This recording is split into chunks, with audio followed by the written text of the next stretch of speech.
All right, we are live, ladies and gentlemen. The European Union recently approved a piece of radical legislation that is poised to overhaul the global economy, wreak havoc on the United States, undermine individual rights, and force thousands of American businesses to adopt left-wing values.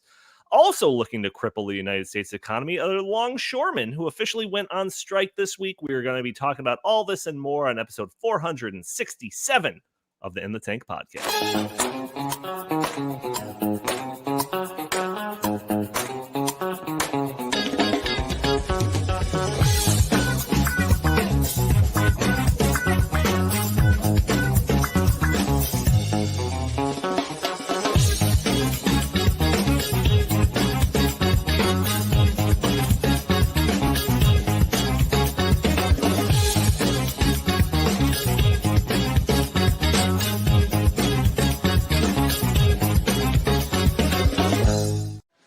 What's wrong with you young people? You think you just fell out of a coconut tree? That is right. Fresh out of the coconut tree, you've got me, as always, your host, Donald Kendal. I've got a full crew today. I've got Jim Lakely, VP of the Heartland Institute. How are you doing today, good sir? I'm doing okay, I think. I mean, you know, the viewers and listeners don't know that just before we came on air, it was getting quite contentious in the backstage area. Lots of names being thrown around at each other, accusations of not emailing links to the show to a certain person in here. And so I have to calm down a little bit, you know, go to my happy place so that we can have a good show. I'm going to be plenty angry later, but, you know, I like to start off in a good mood. Yeah, unrelated to that, Justin Haskins, senior fellow here at the Emerging Issues Center at the Heartland Institute. How are you doing today, good sir? Terrible. Absolutely, yeah, absolutely terrible. He had a bright colored hat on, but then the mood changed and he put on the black hat. Yeah. So, no, that's exactly right. I was promised that I was going to get a link to the show, and then I didn't get the link to the show. And so then I had to go searching for it. Like, you know, I'm a piece of garbage, just treated like a homeless bum that wandered in off the street into this show, which honestly would probably be invited onto the show if a homeless bum didn't wander into the Heartland Institute headquarters. We would email a homeless bum that link for sure. We probably would. Yeah. Yes, no. Yeah. So we're changing the mood. We're changing the mood lighting. We're going. Sith. We're going Sith. We're going red. Sith. Yep. Totally angry. Also joining us, we have Chris Talgo, editorial director here at the Heartland Institute. You're in a great mood, aren't you? Doing pretty good. You know, we've got an extended summer, so I'm loving that. These temperatures are great. Looks like it's going to be really nice this weekend. Got a big golf tournament coming up, so hopefully all goes well. Fantastic. Well, we've got a lot to talk about today. But before we get into those topics, I do have to put that message out there that I put at the beginning of all of these episodes. First thing goes to those audio-only listeners that are catching the show probably on a Friday or later. Consider joining us a day earlier on Thursdays at noon Central Time, where we are live streaming the show on YouTube and Rumble and X and Facebook. You can join the conversation, throw your comments and questions in the chat. Maybe we'll show your comment on the screen. Maybe we'll address your questions on the fly. Also, we're demonetized, so don't even look for that super chat function because they don't like the things that we say on this channel, apparently. But if you want to support the show, you still can by going to heartland.org/inthetank and donate directly to the show. That way, YouTube doesn't take a 30% cut. Also, you could help out the show by not spending $1 and spending just a couple of seconds hitting that like button, sharing this content, subscribing if you haven't already, or just leaving a comment under the video. All of those things help break through those big tech algorithms that prevent content like this from being shown to more people. But I guess first things first, we could talk about the good old debates. So, yeah, I mean, I feel like we can't not talk about the vice presidential debate that took place on Tuesday between J.D. Vance and Tim Walz. This debate completely eluded me until, I think, Sunday evening when my brother asked me if I was planning on watching it. I was like, oh, is that happening? I was completely unaware. And his theory is that it wasn't being publicized much because the left knew that J.D. Vance was going to crush Walz. And I think that's a fine enough theory.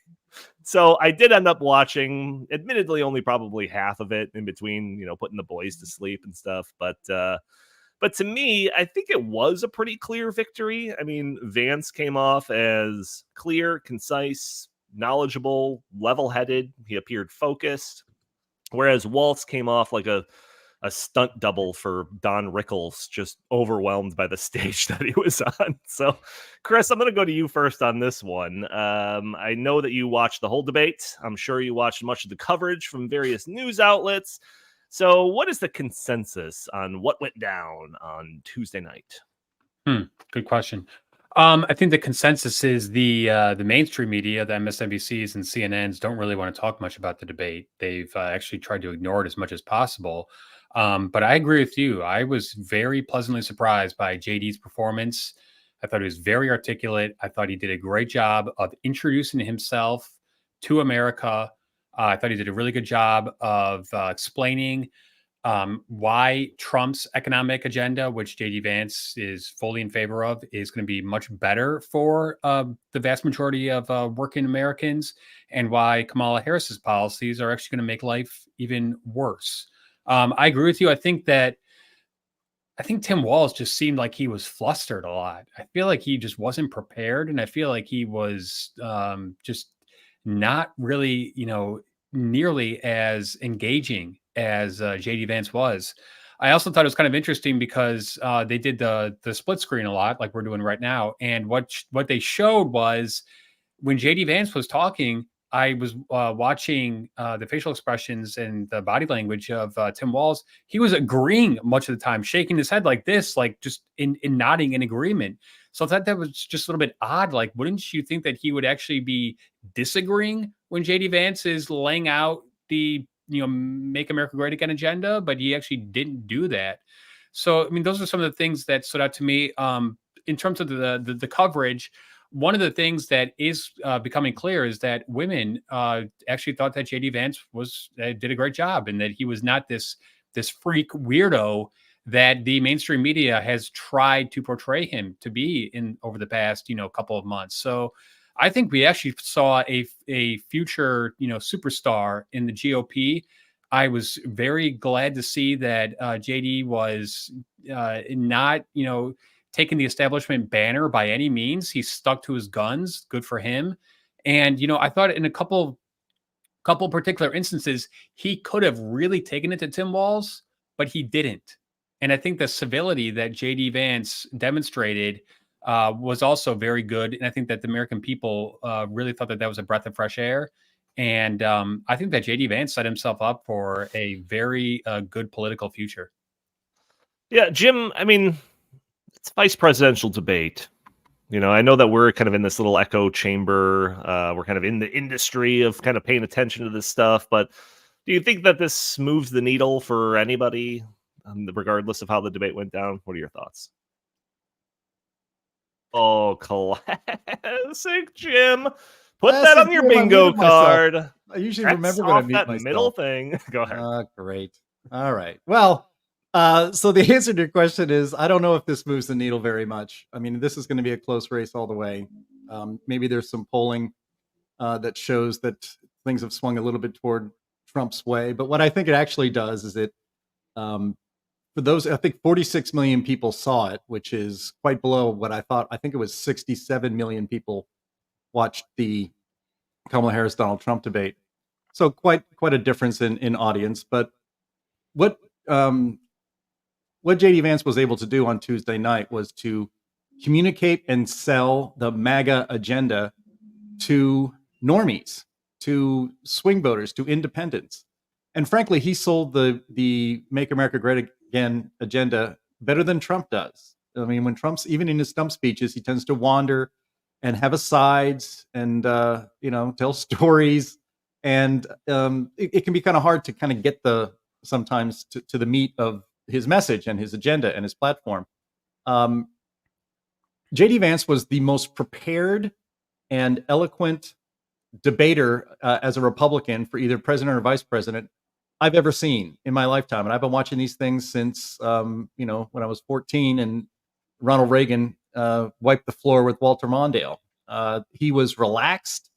He knew the answers to, he knew he was going to get nothing. And this is what it was. It was nothing but questions framed from the left and attacking him and Donald Trump. And even when they gave rebuttal time to Tim Walz after attacking JD Vance, the moderators would set it up again. It's like it wasn't enough that they gave him a chance to rebut. They would set it up so absurdly for him that it was like they were putting it on tee for him, and Walz still missed the ball over and over again. But and I know Justin, talks about this all the time, that the election is going to be decided by, suburban mothers who are independent-minded voters, or who don't want to vote for Donald Trump. But I think if there were suburban, soccer moms, as they say, watching that vice presidential debate, I think they might want to vote for J.D. Vance. And he did as good a job as any Republican I've ever seen in such a stage. And it was a really great job, because immediately after the debate, commenters on MSNBC and CNN were saying things like, in fact, one of the commentators said that this was kind of an unfair fight, because J.D. Vance is so polished and professional and practiced at such things. He was elected the senator from a Republican senator in Ohio, like about 37 minutes ago. This is his first elected office. The man just has real political talent. And I think we were probably looking at a future Republican nominee for the president of the United States, and perhaps even a future president himself. Yeah, Justin, I'm almost kind of echoing what Jim is saying there. I'm almost hesitant to say this. And this might be my spiciest take when it comes to the debate. But let me just preface this by saying that I like Trump. I think my record is pretty clear on that point. But after watching much of that debate, I couldn't help but think, man, it's kind of refreshing rooting for a candidate that's a little bit less of a loose cannon up there. What are your thoughts on how it all went down on Tuesday? Yeah, well, I mean, I didn't watch every second of it, so I'll start with that. But and I don't know that vice presidential debates really matter all that much in the grand scheme of things either. But every vote counts. And this whole thing's probably going to come down to, if it's anything like the last election, around 50,000 votes in 3 swing states, since that's probably what's going to determine who wins and loses this election. And I think in light of that, winning even the vice presidential debate is a big deal because of that reason. And it just seems like every part of that debate that I saw, every clip that I've seen since, it was a resounding victory for J.D. Vance. And I agree with you that, it was a reminder, watching that debate, of how bad presidential candidates have been at debating for a while now, because Kamala Harris is an atrocious debater. Right. Whether you like Donald Trump or not, he's a terrible debater.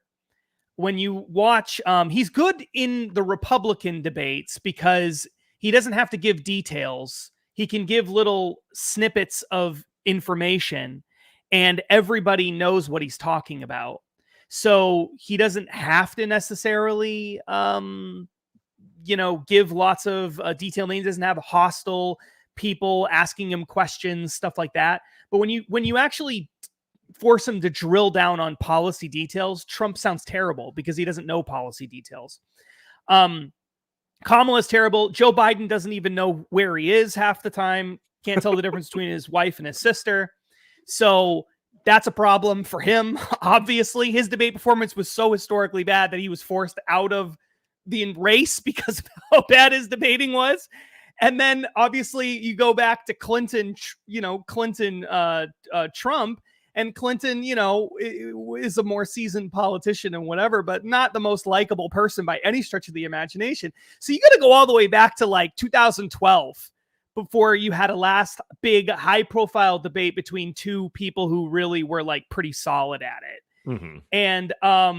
And this was a reminder of what really we should be seeing in debates. This is what we should be seeing. It shouldn't be as much about personality and pot shots and like little stuff like that. And it should be more about substantive issues, real, actual things that people care about that affect their day-to-day lives, policy details. And this had a lot more of that than what you saw with Trump and Biden, or Trump and Kamala Harris.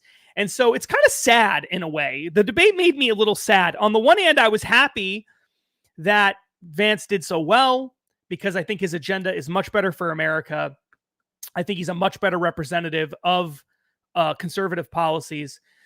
And I think Walz is a nutcase, and I think he came across as not great, although okay, but nowhere near what they needed him to be.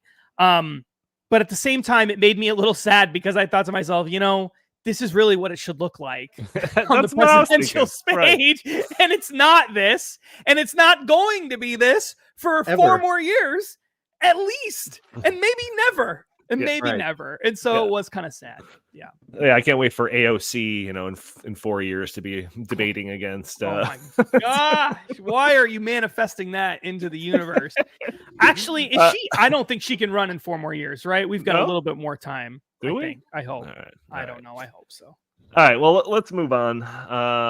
We can get into the fact checking and all of that stuff too, but it's already old news, so let's get into some new stuff. Can we at least put up that meme I found, or the image of the campaign? Oh, that one right there. Yeah, that is your visual summary of the debate. It's JD Vance looking, as I saw on Twitter. It wasn't my original joke, but shared it with Donnie at the time. I was texting you guys like crazy during the debate, and you guys were hardly watching. But what makes The Office funny is when Jim looks into the camera, breaks the fourth wall, and for JD Vance to do that during the debate, I thought was pretty brilliant. I mean, just look at that. Right. No, my favorite was superimposing Vance's head on Al Borland's head, and it was every time Walz spoke. I don't think so, Tim. If anyone watches Home Improvement, you're chuckling, I'm sure. But all right, moving on. So, main topic here. So buckle up for this one. What we're going to be talking about next has the potential to be kind of the next great reset topic. In fact, we have some insider information that suggests that this could be a big story over the next couple of years. And if you've been watching the show for any sustained period of time, I'm sure that you've heard us talking about ESG. That's the corporate social credit scheme designed to reward or punish firms based on a subjective set of social justice and left-wing ideological metrics. I've described ESG before at best as the largest cronyist system ever built, and at worst, a system designed to control the economy and society by extension. This form of ESG that we've historically talked about, like a million times before, is enforced by a system of economic coercion, financial incentives. But this new version that we're going to be talking about is one that is mandated by law and the force of government. And worse, it wasn't even passed by the United States government. I'm talking about the European Union's ESG system, or their corporate sustainability due diligence directive. But despite the fact that it was passed in Europe, the way that the legislation is crafted, it will have a profound effects on the ways our businesses here in America are allowed to do business. So Justin has been working on this issue for a while now, and when we last talked about this topic on this show, we thought it was defeated. Several months ago, the legislation was voted down in Europe, and we celebrated on this show. We did very briefly outline a potential pathway in which this, what we thought was dead legislation, could pull itself out of the grave and wreak havoc on the world. And guess what? The legislation pulled itself out of the grave and is it's positioned to wreak havoc on the world. So, Justin, why don't you start off by just kind of laying out some of the basics of this EU ESG scheme? Okay, so in May, after several years of this being proposed and negotiating and all kinds of crazy backroom deals, the European Union formally passed something called the Corporate Sustainability Due Diligence Directive, which is the CSDDD, okay? The worst named law in history, but so effective, actually, because it's so boring, you wouldn't think that there's anything nefarious about it. But what the CSDD does is something absolutely incredible. It's probably the biggest attack on American sovereignty, really, when you think about it. It's certainly the biggest attack on American sovereignty other than an actual physical war that we've had in 100 years or something. I mean, it really is remarkable. What it would do is force all companies that do business in the European Union above a certain threshold, and that threshold is low enough that basically all large corporations that do business in the EU would fall under this law. What it would do is it would require them to adhere to a bunch of ESG social credit scoring rules created by the EU. So, for example, anti-climate change type policies, phasing out fossil fuels, moving toward electric vehicles, water use, land use, biodiversity, vague biodiversity rules and protections and things like that. There's language in the legislation that's about disinformation, and making sure that disinformation isn't being tolerated in the business model, etc. These American companies and companies from all over the rest of the world as well are going to be forced to adhere to these new EU ESG rules. So one example of that would be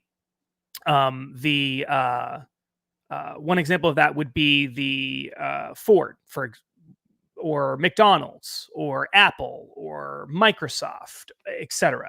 Large companies that do a lot of business in the EU are going to have to comply with all of these EU ESG rules.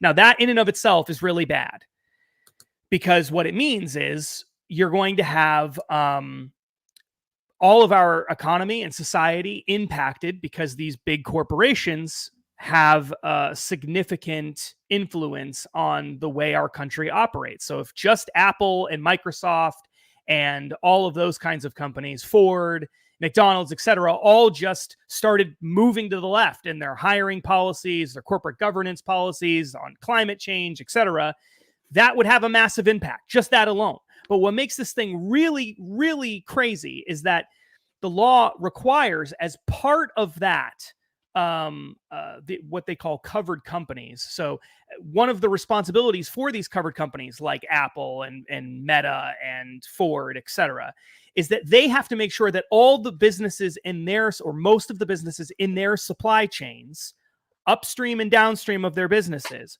are also complying with these EU ESG rules, no matter how big they are and no matter how much business they do in the European Union. So, for example, if you're Ford and you buy parts to make cars from some manufacturer in Ohio, you have to make sure that that manufacturer in Ohio, no matter how big they are, no matter how much business they do in Europe, is complying with various EU ESG rules. And if they aren't, then you have to coerce them to change their policies so that they will be in compliance. And if they refuse to be in compliance, then you have to stop doing business with them, or you have to face a massive fine in the European Union, as well as the possibility of being sued, because you can be sued for damages by private parties, including activist groups in the EU under this rule. Or you have to leave the EU entirely. Those are your options. So if you're a big business and you sell a lot of whatever it is, cars or hamburgers or whatever, soda, etc., in the European Union, and you're doing billions of dollars of business there, you're not going to leave the EU so that you don't have to force some small supplier in Ohio to change to electric vehicles. You're just going to make them change to electric vehicles. That's what you're going to do, or you're going to stop doing business with them. And if you're the small business in the EU, in America, and you're doing business with some company that's telling you you have to make this change or else they're going to stop doing business with you, it's probably cheaper for you just to go all electric than it is for you to lose this business relationship with one of these big, gigantic conglomerates. So if you're a potato farmer, for example, this is a real thing that this will apply to. If you're a potato farmer in Ohio, in Idaho, and you sell potatoes to McDonald's to make French fries, even if none of those French fries end up in Europe, it doesn't even matter. You have to comply with these EU ESG rules, or else you lose your business relationship with McDonald's. So what are you going to do? You're just going to do whatever the EU rules tell you. And by doing this, not just in America, but all over the world, the EU is effectively forcing the vast majority of companies in the West, certainly, to change and transform so that their values are in line with the value in practices and products and everything else in line with what the EU wants.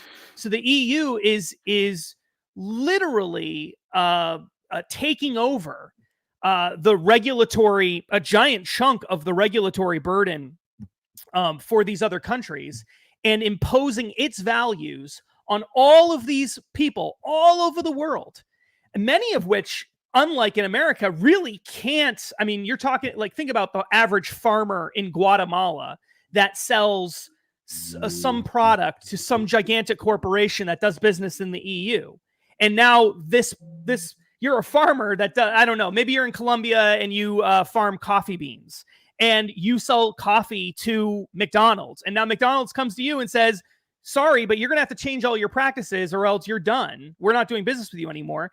Like, that's literally like, you know, that whole business will be completely destroyed if that relationship is broken. They have nothing. So this is a massive takeover by the European Union. It's already been passed into law. It's going to take a couple of years for the individual EU countries to write it into their national laws, which is the first step.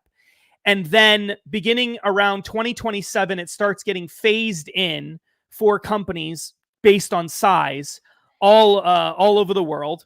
And, you know, so within, say, 5 years or so, I don't have the numbers right in front of me, but it's about 5 years, it will be fully operational. And all of these companies will be forced into compliance with it. But before we ever get to that, these companies are going to start ramping up their compliance in anticipation of this happening, of course. And so this whole thing is really starting right now. And unless the United States comes back and says, really pushes back hard and says, no, you can't do this to us. Like, this is effectively a trade war that you're starting here. It's like worse than tariffs. This is way worse than tariffs. Unless they come back and start really forcing the EU to change, which obviously Kamala Harris is not likely to do, then this is going to happen. And our entire way of life is going to change. Our entire economy, our entire electric grid, all of that is going to have to change because of the EU. People who we didn't elect, we have nothing to do with, but it's going to change because of the EU and because of the influence of these major corporations. Yeah, it's pretty crazy. And the fact that it's kind of happening in tandem with kind of the ESG system here in the United States that we've been, talking about endlessly for the past couple of years, to have it like enforced by law, across the pond or whatever you want to say. Just like, it's like we've already built the infrastructure to, facilitate this sort of changes that would need to happen in all of these businesses that have, upstream or downstream connections to these places in Europe. So it's almost as if it was coordinated. I mean, maybe I won't put on my conspiracy theory hat and go to Davos and see that that's actual fact, but just let's put that to the side. But is it like a direct one-for-one overlap when it comes to the metrics? I mean, I see in the key takeaways of this beautifully designed report that we have featured on the screen right now, it says some of the policy goals addressed in the CSDDD include unions and collective bargaining standards, healthcare and disease prevention, children's education, a full transition to green energy economy, requirements for companies' climate transition plans, reductions in water and land use, social justice provisions, and bans on disinformation related to climate change and energy. So is it like a one-for-one overlap with the ESG stuff that we've been talking about here in the United States? Is this broader in the objectives that it's going for? Can you fill me in a little bit there? So it's a lot of the same kind of stuff, but it's the difference. The biggest difference is that it's the government imposing it as opposed to pressure being put on companies by big asset managers like BlackRock or banks, et cetera. Like in the United States and throughout Europe up to this point, the main way ESG has been used is through financial pressure, tying money to it so that people feel like they have to do it. But it hasn't been imposed by the government really anywhere. It is with government contracts and stuff like that in some cases.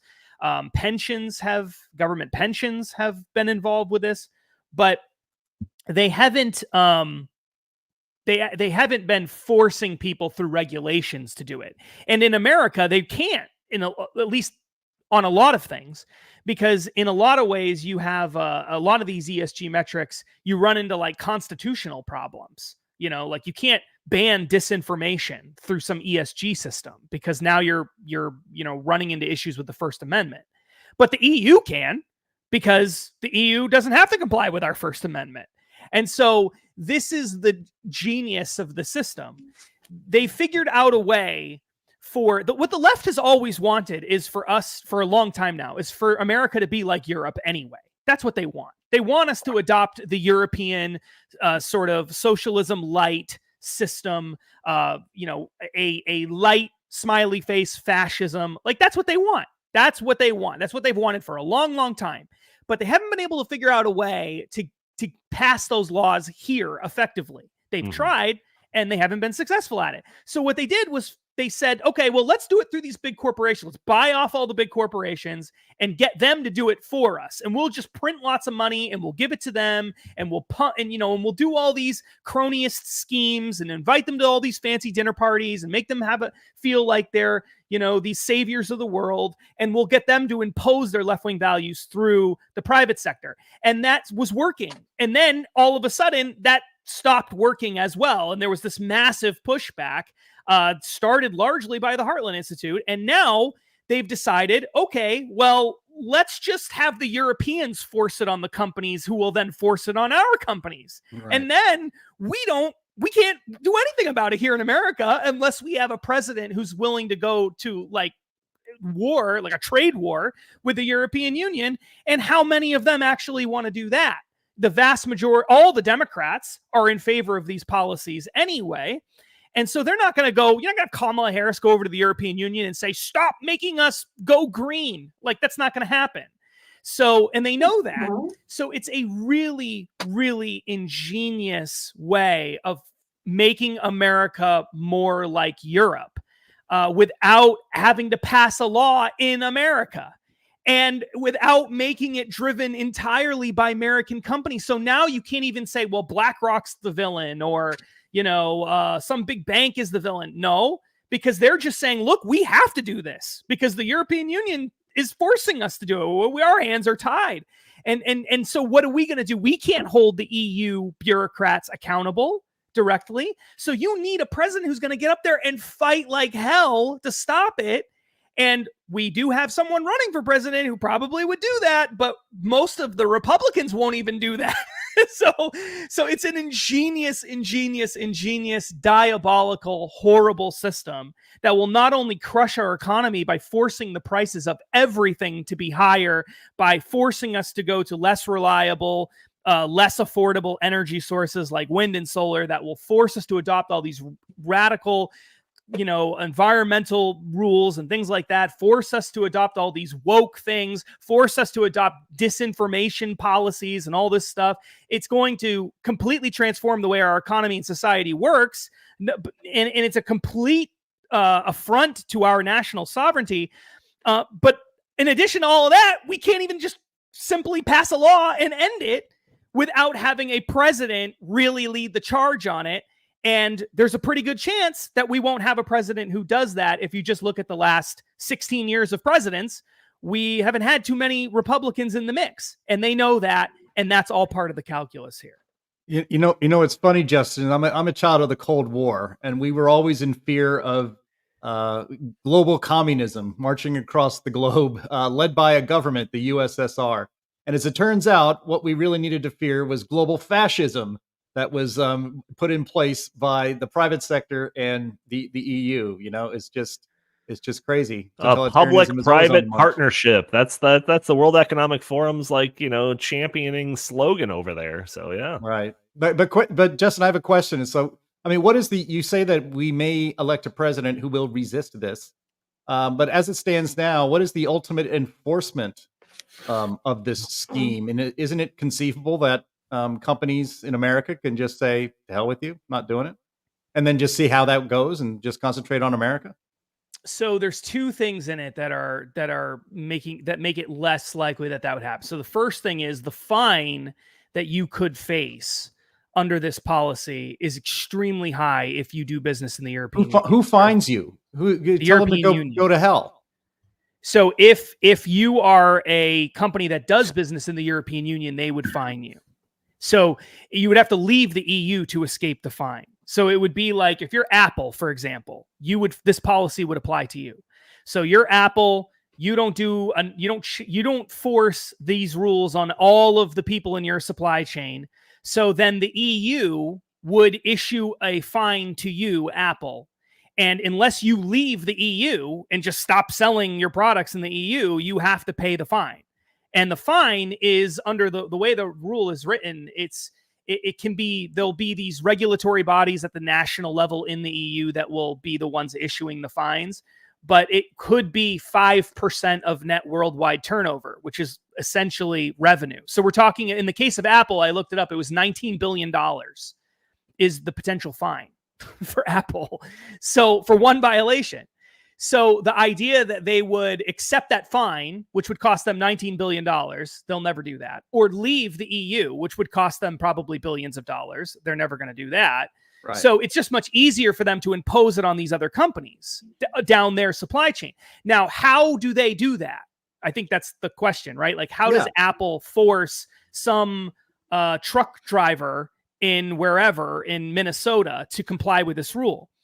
What the law says is that Apple should use contractual assurances to force the company. In other words, you force your supplier to sign a contract that says you're going to adhere to these rules. That's part of the requirement that Apple has. So Apple has to go to the truck driver in Minnesota and as part of their business contract, say you have to comply with this, and this. And if you don't, then you're in breach of the contract. Okay. So if interestingly enough, though, and this is like another really crazy provision in the law, if the truck driver, because one of the big things that we were asking when we were investigating this over the past couple of years is, well, how do you get China to do this? Like if you're the European Union, right? Or like China's not going to go along with it. And China knows that Europe is completely addicted to its cheap stuff. So it's not going to just shut off China if China doesn't start appointing LGBTQ people onto its board of directors of every company and stuff like that. Like that's not going to happen, right? So what do you do with them? And we thought, well, maybe what they'll do is they'll just selectively enforce. So they won't enforce the law on China. They won't enforce it on poor Mexico or poor Guatemala or something. They'll only do it on the European countries and America and Canada and places that have a lot of money. We thought this was the strategy they were going to adopt. But what we found was that there's this provision buried in the law that says that if you are a small or medium-sized enterprise, which is actually a fairly large company, and you, as a result of this rule, are in the supply chain, go to your large company that's telling you have to do this as part of the European Union's requirements. So in other words, Apple has a warehouse that it contracts with in California, and they go to the warehouse and they say, you have to follow all these rules. And the warehouse people say, oh, maybe a warehouse isn't a good example. Maybe it's a farm, and we're talking about McDonald's. That would be a better example. So the McDonald's goes to the farm and says, if we're going to keep buying produce from you, you have to change all your land and water use policies. And the farm says, we can't. If we do all the things you're telling us to do, we'll go under. We can't do this. Then what the law says is the companies, the big companies, so in this case, McDonald's, should pay or provide financing or some other financial arrangement so that this supplier can comply with the rule. Okay? So in other words, McDonald's goes to the small farm and says, okay, we understand you can't go all electric, so we're going to pay for you to go all electric. We have to under this rule in the EU. Before they leave that farmer and go to some other farmer who is willing to go all electric, they're supposed to give the opportunity to this farmer. So in America, you might say, okay, well, that's bad. That will drive up costs and that will be a crazy rule. And I don't know how they'll enforce it, but I don't know if that will necessarily be like the biggest problem in the world. But when you start thinking about how this applies to developing countries and the businesses that operate there, now you have a massive problem. Because in effect, what's being said is, if you are a company that's buying manufactured goods in Indonesia or wherever, anywhere in the world. And that company in this developing, that business in this developing country says to you, sorry, but we can't afford to pay our workers the wages you say we have to under this EU law, then this big company is supposed to give them extra financing or money or loans or whatever so that they can put solar panels on the roof and pay higher wages and get more LGBTQ recruitment and all this other crap. Now, who's paying for that? It isn't the company. In reality, the company is just going to raise their prices on the wealthier citizens of Europe or America or wherever they're selling their products so that they can pay for this Indonesian manufacturer to have solar power. That's how this is all going to work. So it is a giant wealth transfer from wealthy Western nations to these poorer developing countries, in addition to being all the crazy stuff. And it's not... And it's the worst kind of wealth transfer, because we're not sending them money so that they don't have to live in squalor. We're sending them money so that they can have solar power while they live in squalor. And that's the most ridiculous wealth transfer of all. And this is all being driven by the crazies in the European Union. Yeah, it is really crazy. And the more you think about it, the crazier it is and the more implications that it has. And, the more, just power is wielded by these like Davos types and all of that. But at the same time that we're talking about all of this, like, it's largely flying under the radar. And this is very similar to when we were talking about ESG for the first time. Basically, nobody else was talking about it outside of like a jargony investment, perspective. We talked about it, and all of a sudden, after a little while, a sustained campaign, like it entered the kind of the conservative lexicon, and everyone from Trump on down started talking about this ESG issue. Similarly, I feel like this is flying under the radar, and part of that's probably has to do with it's Europe, so who cares about Europe? They don't really realize the impacts that it's going to have across the world and here in the United States, but Justin, do you think that it's starting to catch on yet, or do we still have a mountain of work ahead of us when it comes to kind of forcing this into the public spotlight? So we've been trying at Heartland in the same way that we did prior to ESG really taking off as a topic. We've been trying really hard to bring a spotlight to this. And there has been some traction lately on that. We've had some articles published in big publications. Like the Blaze, Fox News published an article that I wrote on this, and we've been working on tip sheets and other policy documents for lawmakers to help them be better informed on this issue. We're going to be distributing that all across the country soon. And so that's good. We've had some media hits lately that have been very, very good. Glenn Beck's been a leader on this for a while and been talking about this for over a year and been very, very supportive of our efforts on this. So that's been very helpful. I've done some media lately with him. He's done whole specials talking about this and laying it all out on his chalkboards with diagrams on how everything works out. So that's been great. Lately, very recently, I did an interview with Ali Stuckey at the Blaze. She has a big following, for those of you who don't know. Big following on YouTube and places like that, a show on the Blaze. And her YouTube show got episode that was just me and her sitting down talking about this and other crazy stuff related to the UN and things like that for an hour, is now up to 1 million views. Yes. And so that's been great.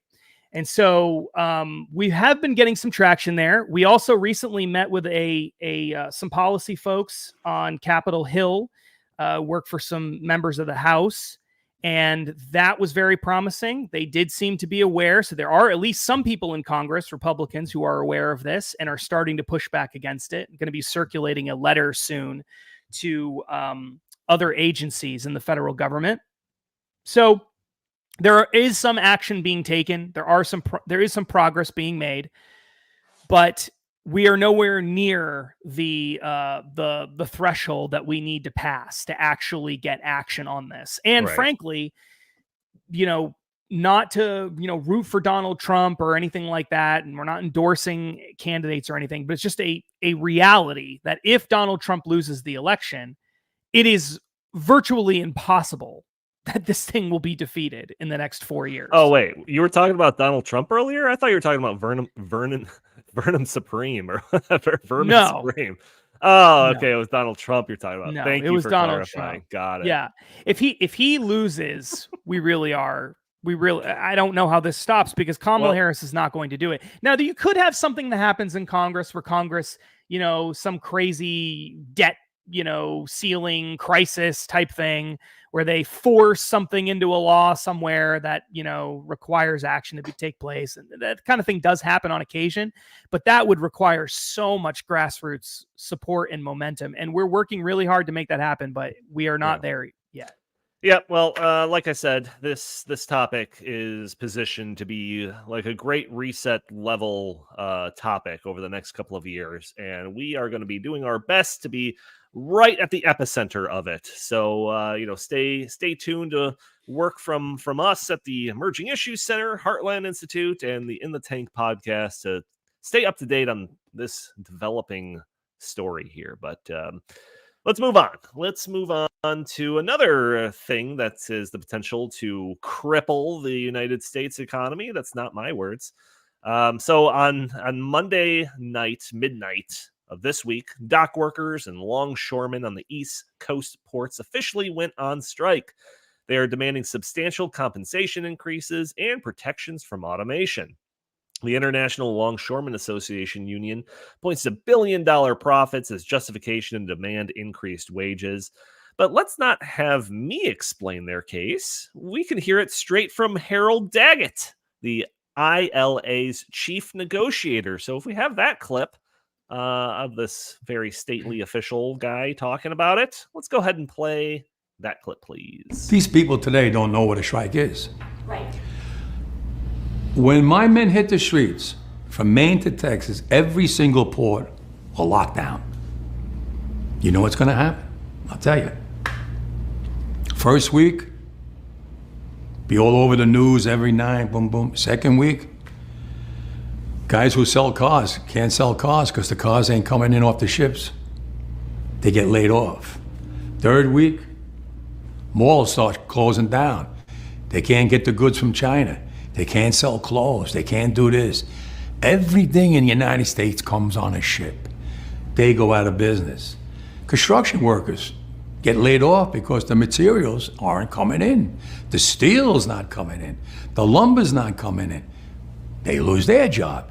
Everybody's hating the longshoremen now because now they realize how important our jobs are. Now I have the president screaming at me, I'm putting a Taft-Hartley on you. Go ahead. Taft-Hartley means I have to go back to work for 90 days. That's a cooling off period. Do you think when I go back for 90 days, those men are going to go to work on that pier? It's going to cost the companies money to pay their salaries. Well, they went from 30 moves an hour maybe to 8. They're going to be like this. Who's going to win here in the long run? You're better off sitting down and let's get a contract and let's move on with this world. And in today's world, I'll cripple you. I will cripple you, and you have no idea what that means. Nobody does. Yeah, so let's take the mafia boss here at his word. I mean, union boss here at his word. I mean, he definitely has tons of leverage in the showdown. Labor and business experts say that the strike could cost as much as $5 billion per day. It'll disrupt supply chains. It'll hurt America's ability to export. Shortages of certain goods will occur. Prices will go up. Chris, what are your thoughts on this? And I'm also curious to know kind of like the CNN's and MSNBC's perspective on this ongoing now strike. First, I got to go back to the previous topic to just give a 1 minute, my opinion on this. I find it mind-boggling that Europe, after all we've done for them since World War I, World War II, protecting them from the Soviet Union, protecting their shipping lanes with our Navy, that they would even try to do this. I just find that preposterous, and I hope it goes down in flames.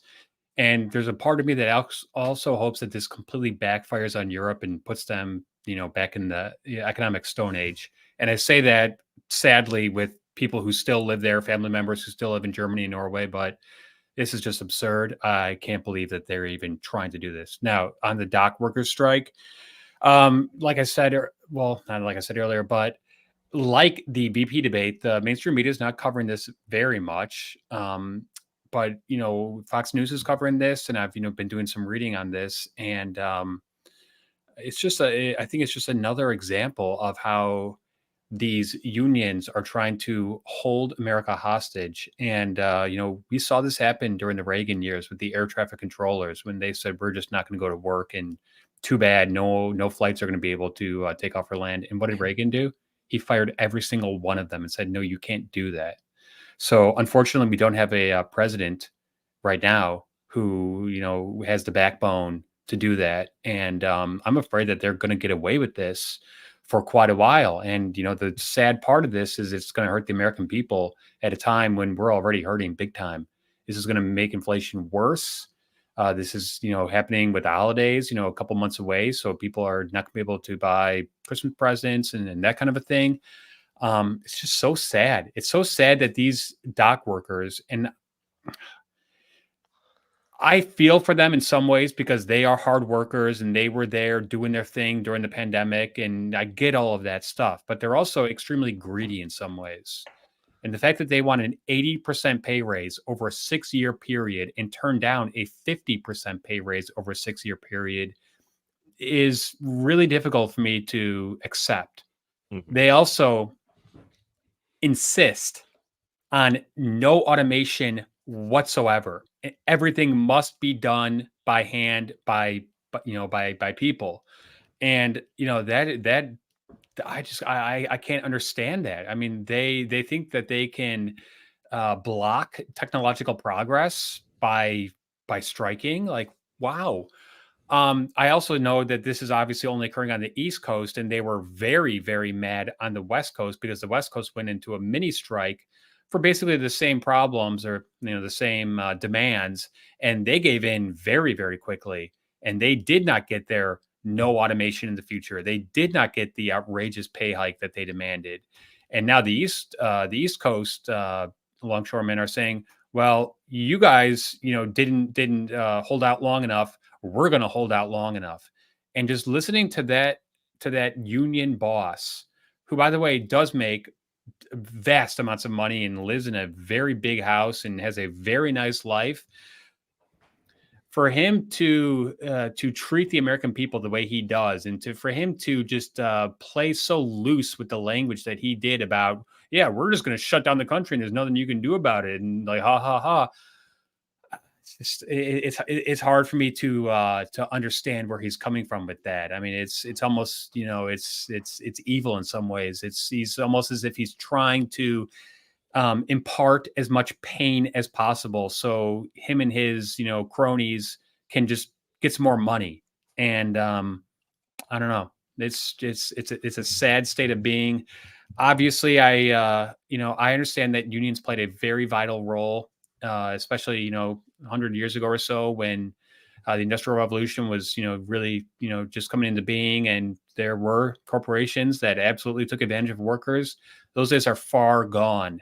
And nowadays, I think the tide has swung so much in the other direction. And I was on a webinar yesterday morning with the Competitive Independent Employees Institute, and they were talking about right to work in Michigan and how Michigan had right to work instituted for a decade, and they just undid that.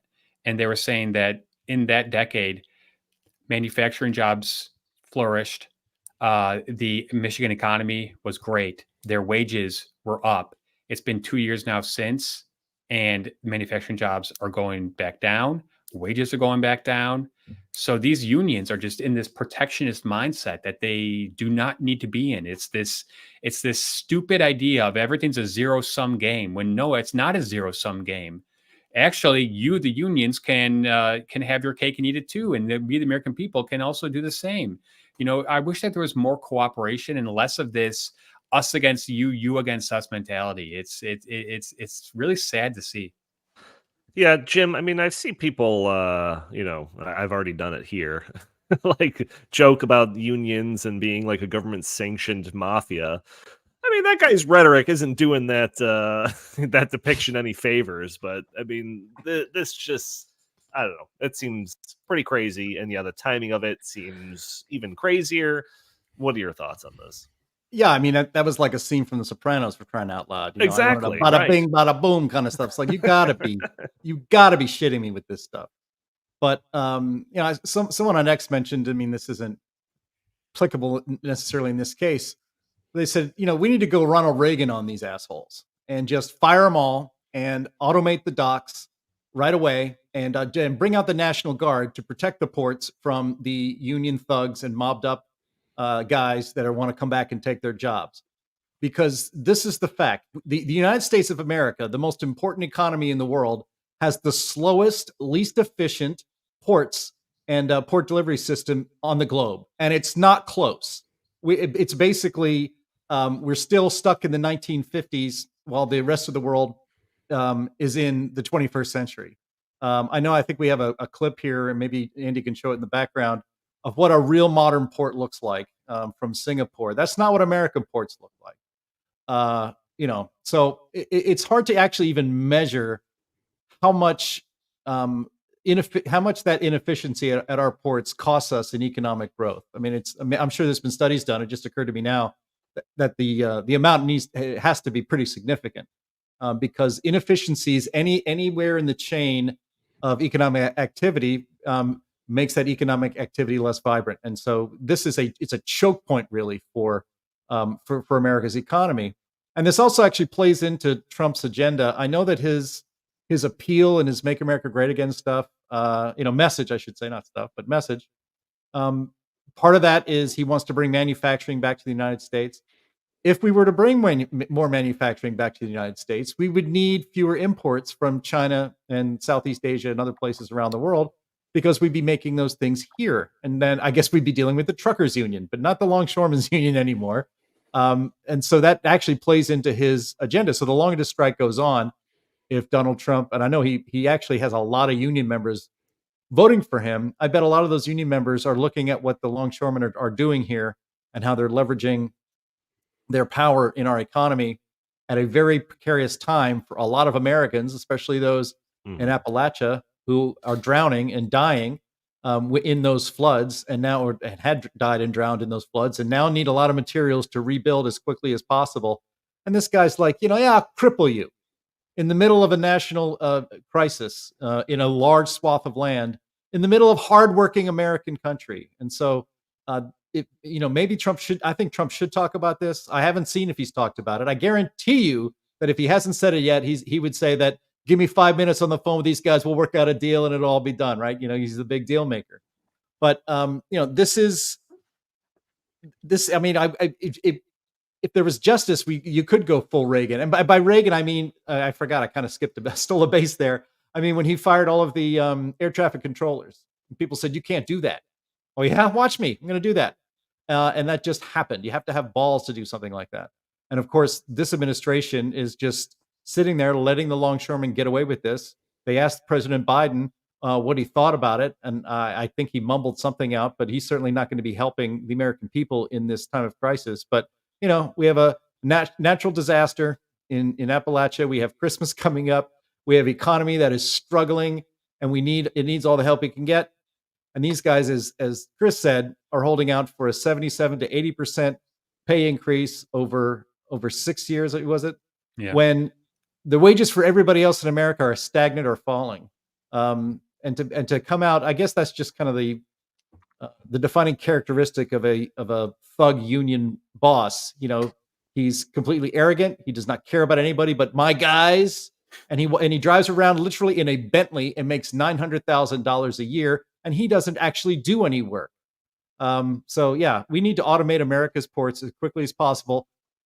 I had never thought about what the longshoremen did for a living until this week. And a lot of people that never thought about it or gave it much mind are now concentrating very, very squarely on this because of the selfishness and unreasonableness of this union. Yeah, just the last thing I'll say on it, like I don't know what pay raise that they are, justified to have. I don't know. Like Jim said, I haven't paid attention to these guys or this industry like at all until just the last week. So I'm not going to get into that. But I've done plenty of work when it comes to kind of sounding the alarm on job losses that could result from automation. However, there's got to be a balance there. I mean, the idea that we're going to like hamstring ourselves as a country with 30-year-old processes and shun any attempts of updating our operations in the sole effort of keeping as many dues paying members of this union as possible just seems absolutely crazy to me. So yeah, that's the part of the negotiations where they're like, oh, no automation. Yeah, give us pay raises and no automation. It's just like I've got a real bone to pick with that last part of that for sure. But all right, Justin, you can jump in on this, but we do have one more topic to get to. All right, great. No, I'm good. I'll just say that guy reminds me a lot of hanging out at my sister's softball games in Johnston, Rhode Island. It's just like that. It's just like that guy. It's just instead of threatening to shut down the economy, he's like yelling at the umpire and other parents. But it's pretty much exactly that experience. It's just funny because, people from the Midwest and, in like polite country, they see a guy like that and they're like, oh my God, like he's like from the Sopranos. And it's like, that just reminds me of the people that I grew up with, honestly. Seems like a nice guy. That's not a ball. That was a strike. Right.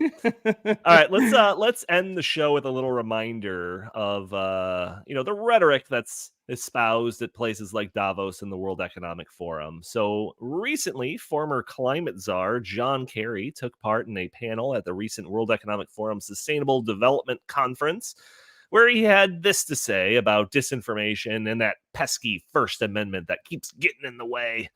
So we have that clip ready. Let's go ahead and play it.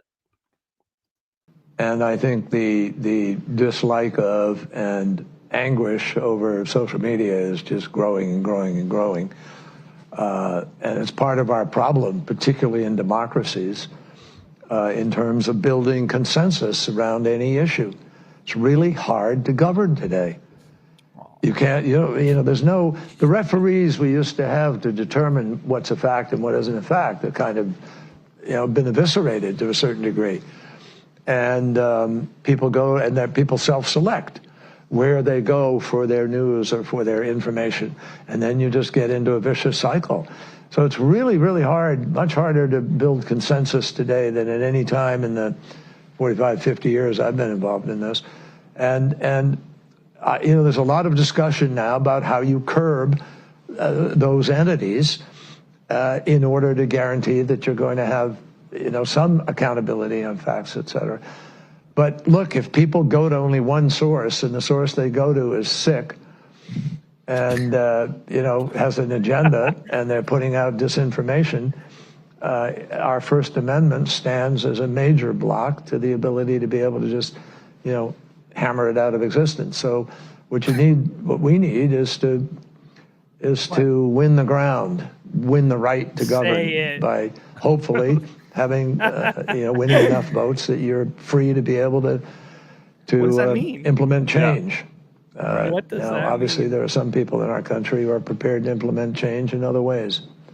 And really? that's what we're Questioning really if Like the democracy longshoremen? can survive unregulated social media. I think democracies are very challenged right now and have not proven they can move fast enough or big enough to deal with the challenges that we are facing. And to me, that is part of what this race, this election is all about. Will we break the fever in the United States? Yeah, Fever. Justin, I'm going to You're go to you sick. first.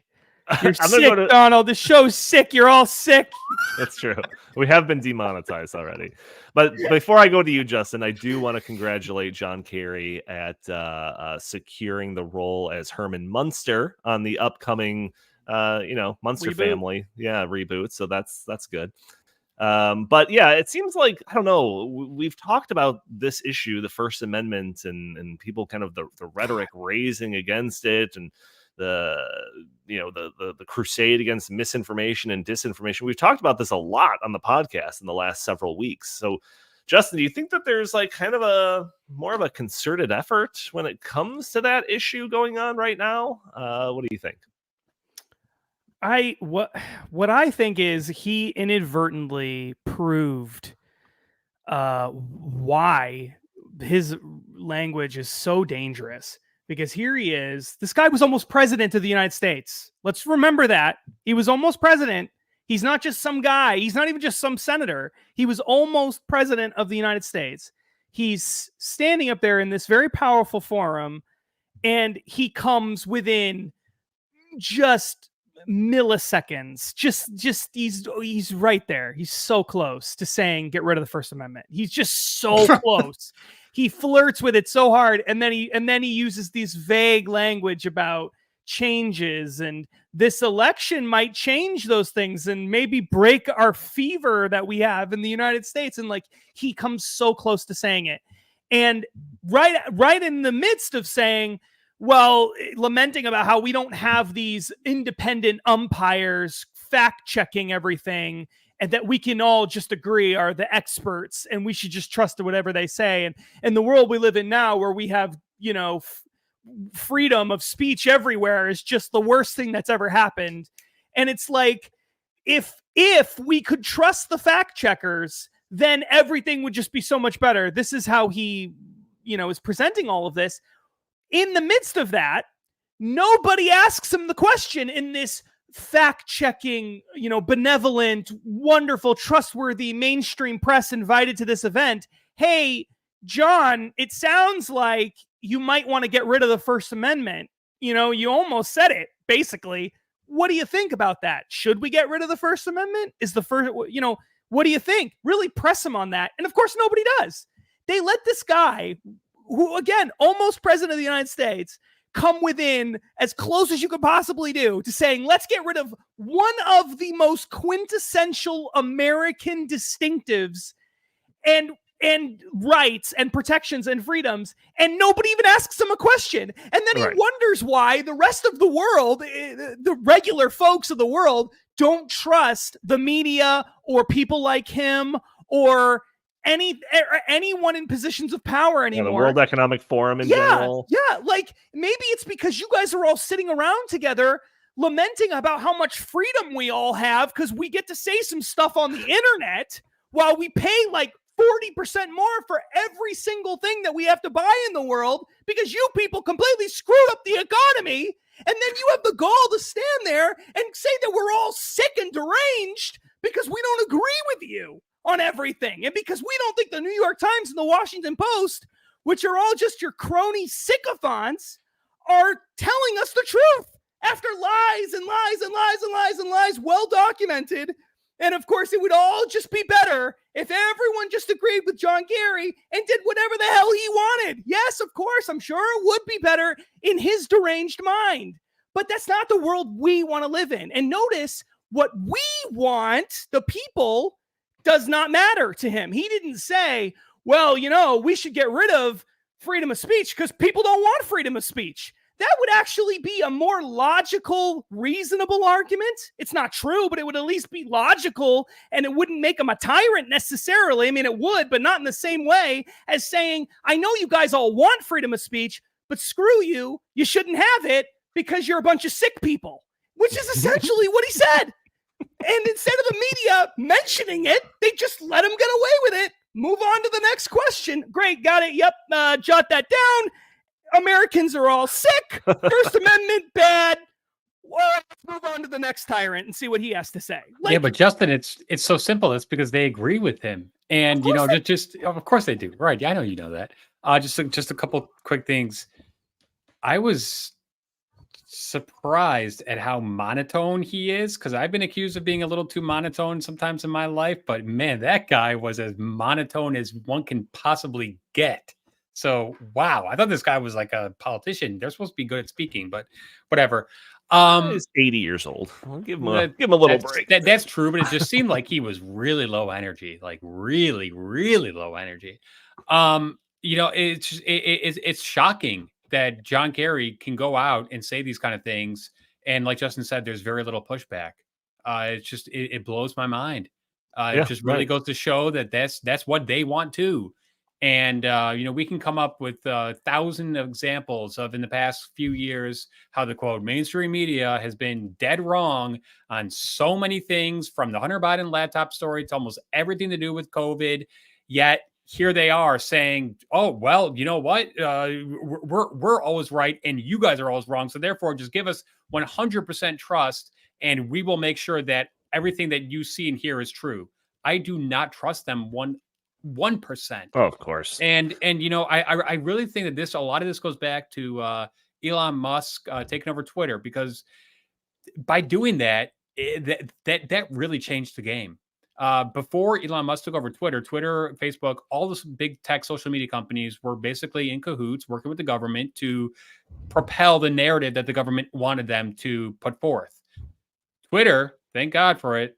X now, thank you so much, Elon Musk. He just broke that system, and I'm so glad that he did. And I'm also so glad that Fox News, outperforms all the other cable news channels combined, which goes to show that people do not actually trust MSNBC and CNN.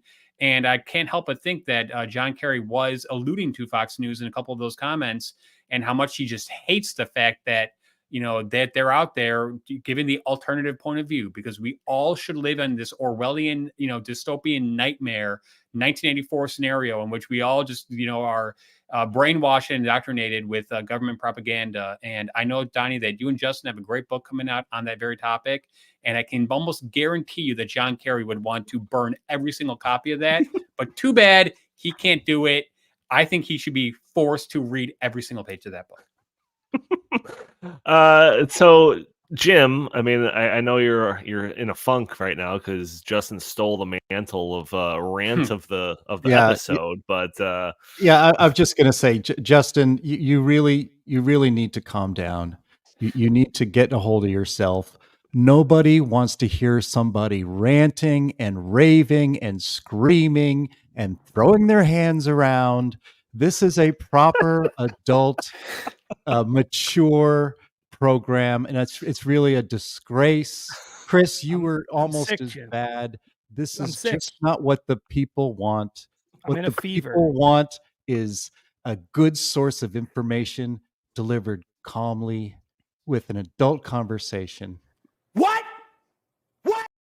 Okay, I've snapped out of that. You stole my ranting thunder, Justin. I couldn't believe it. I was sitting here going crazy. Look, you notice that, but first of all, I didn't realize that John Kerry hated CNN this much, because he did describe a single sick source of news and information, and that I immediately thought of CNN. So, I'm really shocked that he's going after CNN like that. But, he talked about, John Kerry did, about the challenges that we are facing. What are those challenges? First of all, who is we when he says that in that sentence? We are the global elites and our ruling class, not our elected temporary representatives, but our ruling class. That's how they see themselves. And they're a permanent ruling class, by the way. But what is the challenge? The challenge is merely people speaking freely in opposition to the government that rules over them. Justin, he didn't say that he wanted to repeal the First Amendment, but that was the point, or get rid of it entirely. He was actually jealous that it doesn't exist in most of these societies that he mingles with over there at the WEF, right? So he didn't say explicitly that it needs to be repealed. He just says that it's a serious major problem that is in the way of their permanent rule over the likes of you and me. And then there was a question that snobby host sitting there, moderator in that panel, had said. He said, "Can democracy survive unregulated social media?" He said, that's pretty much what you're saying, isn't it, John Kerry? And yeah, that's what he was saying. But the truth, of course, is that democracy, a free society, can't survive regulated social media. And I'll just give one quick example: the Hunter Biden laptop story that was regulated into oblivion so that people couldn't hear about it. It was banned. You got your accounts taken down. It was banned from Twitter. It was banned from Facebook. You couldn't talk about it because it was sold to us in a lie that it was a Russian op to try to throw our election. When, of course, the exact opposite is always true with these people. Everything they accuse others are doing or are afraid others might do, they are doing in this very moment. Polls showed after the election that if people knew about the Hunter Biden laptop story, it would have changed their vote. That story suppression likely turned the election of 2020 and made sure that Joe Biden was in the White House. So, when I see stuff like this, Justin, and you probably pretty much agree because you might be as paranoid as me. Do you know how close we are in this country, in the United States, to being arrested for saying misinformation and disinformation? Do you know how long they've been setting up the table to have this actually happen in this country? Because it's happening in the United Kingdom today. Cops come to your house because they saw what you put on Facebook. We are very, very close to have that happening in this country. John Kerry is jealous that that doesn't happen here, that he can't have his political opponents and anyone who just happens to disagree with him thrown into a gulag because free speech makes it harder for them to rule and implement their aims for society. We're so close to this. I mean, it's crazy that this is happening in the United States of America, but we are very close to it. Yeah, I won't subject anybody to this audio because we're already 15 minutes long, 16 minutes long. But Hillary Clinton was on MSNBC a couple of weeks ago that was advocating for like jail time for people that are, purveyors of disinformation. Maybe that would be like an adequate deterrence from it or something along those lines. And then another thing that we were actually considering of making a segment on today's show was a New Yorker piece that was published just about a week ago. That was titled, "Is It Time to Torch the Constitution?" Subheading, "Some scholars say that it's to blame for the political dysfunction and that we need to start over." So it just really feels like right now we're in the middle of a concerted effort against some of the most like fundamental freedoms that we enjoy here in the United States. And we're going to be doing our best to push back against that and highlight it, shine a nice bright spotlight into those dead eyes of John Kerry whenever he says something like this. But gentlemen, any final thoughts, last words, or anything you need to get off your chest before we wrap up the show today? Hearing nothing, I will thank all of you for joining us for this latest episode of the In the Tank podcast. Join us every week for a new episode. For those audio-only listeners that are catching our show probably on a Friday or later, write a review for us on iTunes. That would be greatly appreciated. And consider joining us a day earlier, Thursdays at noon Central Time, where we are live streaming on Facebook and YouTube and X and Rumble. You can join in the conversation, throw your comments and questions in the chat. Maybe we'll show your comments on the screen. Maybe we'll address your questions on the fly. You can also, if you'd like, follow us on Twitter at InTheTankPod or send us your comments, suggestions, questions to the show by emailing us at inthethankpodcast@gmail.com. You can support the show not by super chats because we have been demonetized, but you can go to heartland.org/inthetank and donate directly to the show. That way, YouTube doesn't take a 30% cut. And you can also help out the show just by hitting that like button, sharing this content, subscribing if you haven't already, or just putting a comment under the video. All of those things help break through those big tech algorithms that prevent content like this from being shown to more people. Jim Lakely, where can the fine people find you? At J Lakely on Twitter, X, at Heartland Inst on X, and always visit heartland.org. Fantastic. And Chris Talgo, what do you have to pitch today? Heartland.org. A lot of great stuff up there, especially Justin's and Jack McFerrin's newest policy brief on the EU CSDDD. That's right. That's right. Remember that acronym, everybody. It's going to be here for a long time, unfortunately. Yes, it will be. Yeah. Rolls off the tongue. Yeah. Justin Haskins, where can the fine people find you? At I don't know, at Justin C. Haskins on X. You could also go to heartland.org, of course, and stoppingsocialism.com. Also, check out justinhaskins.com if you get a chance. No, don't do it. Find out more about. Don't do that. All right, harass him on Twitter as well. All right, thank you all for joining us. We will talk to you Twitter anymore. next week. You should know that.